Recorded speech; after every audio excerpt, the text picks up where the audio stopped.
you. Look at this setup. I feel like I'm Kyle Clark on 9 News.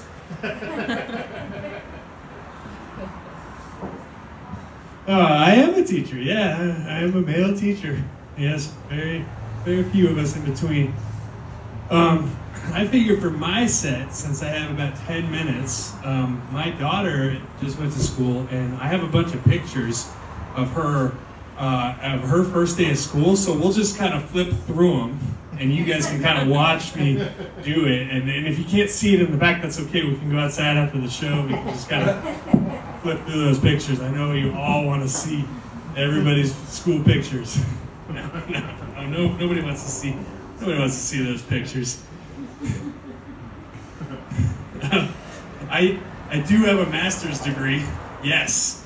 I like to say that my master's degree, I spent tons of money in my master's degree. My official job position is pencil sharpener. No, it's okay. It's okay. Because we don't have any pencils. Yeah, it's kind of crazy. I've seen some people on TikTok that are complaining about giving school supplies to kids, and it's wild to me. Where I'm just like, okay, well, let's kind of do this teaching thing without school supplies and see how that works out. So every year around this time on my phone, I have a picture that pops up of an 1876 school rules for teachers. A couple that kind of come to mind for me. Male teachers are allowed to court at least one night a week. 2, if you go to church. So I don't get to do that. Another one was about making sure that your paycheck, part of your paycheck, went to a savings account so you wouldn't become a burden on society. No, I think I've already been a burden on society, so I think I can spend all the money I want to spend at this point. It is hard. It's hard to get money in general. So I have to have a second job. So in the summertime and sometimes during the school year, I pet sit. I don't know if you guys have ever pet sat, but for some reason I have this client who has guinea pigs. I don't know if you know what a guinea pig is, but if you can imagine a hamster that ate McDonald's for a year. I don't know what human being owns a guinea pig except for this one person. And yes, I go and I clean them. Guinea pigs, the only thing that they do is they squeak and they poop. And that squeaking sounds like a bird and a bee having sex, which, to be fair, I don't even really know what that sounds like. Oh, yeah, so gotta save money in these times. These times are, interesting times. So I like to think about the past when we get into these troubles. You know, we talk about school. I went to a Catholic school when I was in 6th grade. Yeah. I actually thought I was going in 7th grade. Thank you. Appreciate that. Yeah. Very good. So I went to a Catholic school, and I went in 6th grade, but I thought I was going in 7th grade. So we were, standing in line like we do back in the day. We were standing in line, registering for class, and the lady goes, "Which grade?" And I don't know why she sounds like the Monsters, Inc. lady, but that's why, in my head, that's what we do. So she goes, "Which grade?" And I said, "I'm in 7th grade." And my dad turned around and said, "He's in 6th grade." And I turned around and said, "I'm in 7th grade." And he goes, "We're going to talk about this when we get home." It's been 28 years. We still haven't talked about it. No, But Catholic school was rough. I'd say that it's really rough considering that I'm not Catholic.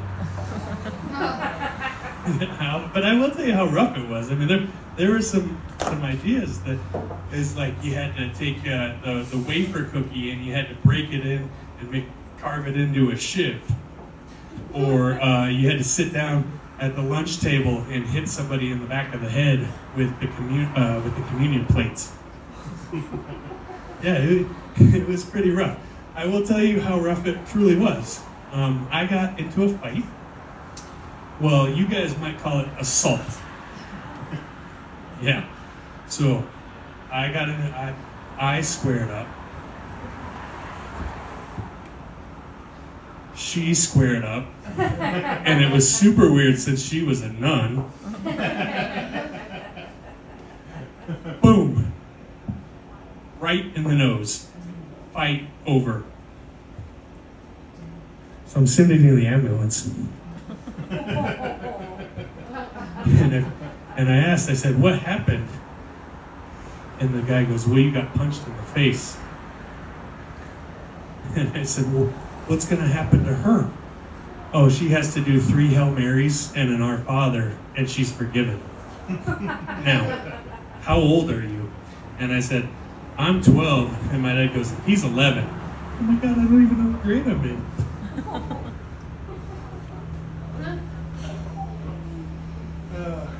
So, yeah, being a teacher, I get to kind of think about the times that I was in school, and now I get to be that teacher that gets to punch him in the face.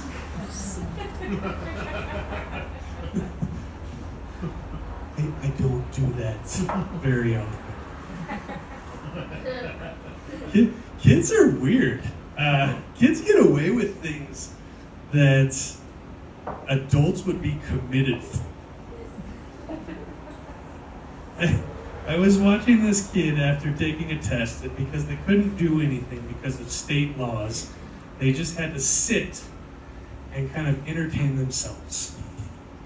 So I saw this kid start to do this.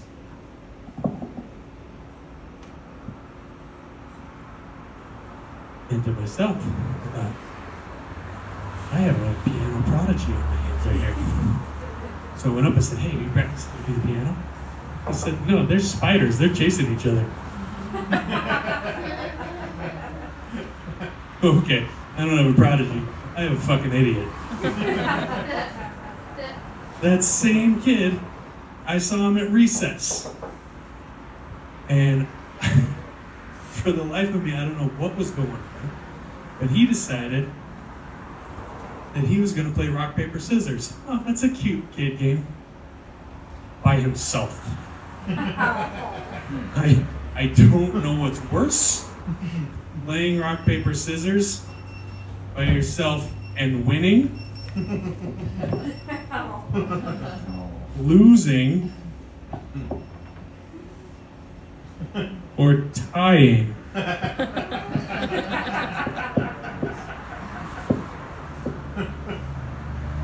It's tying. It is absolutely tying. That is the worst thing. It is your brain saying, I can beat this other half. And it can't. So can somebody get this kid a fucking friend?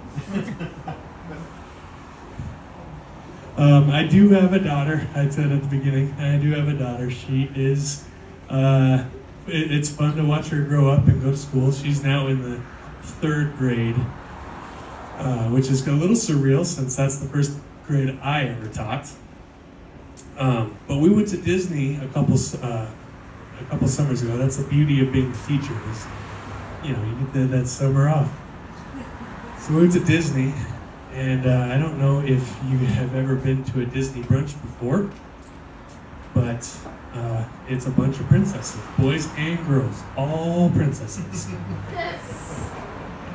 My daughter dressed up as Ursula. Yes. If you don't know who Ursula is, she's a sea witch. She's not a princess. So everybody else is all dressed in these princess outfits, and my daughter is dressed as an octopus.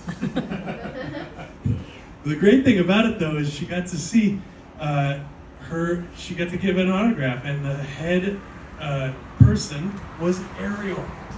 Yeah, I know, great. But watch out, Ariel, because I'm pretty sure the last time that Ariel signed something, she lost her family and her voice. So read that fine print, Ariel. Read that fine print. All right, thank you guys. I appreciate it so much.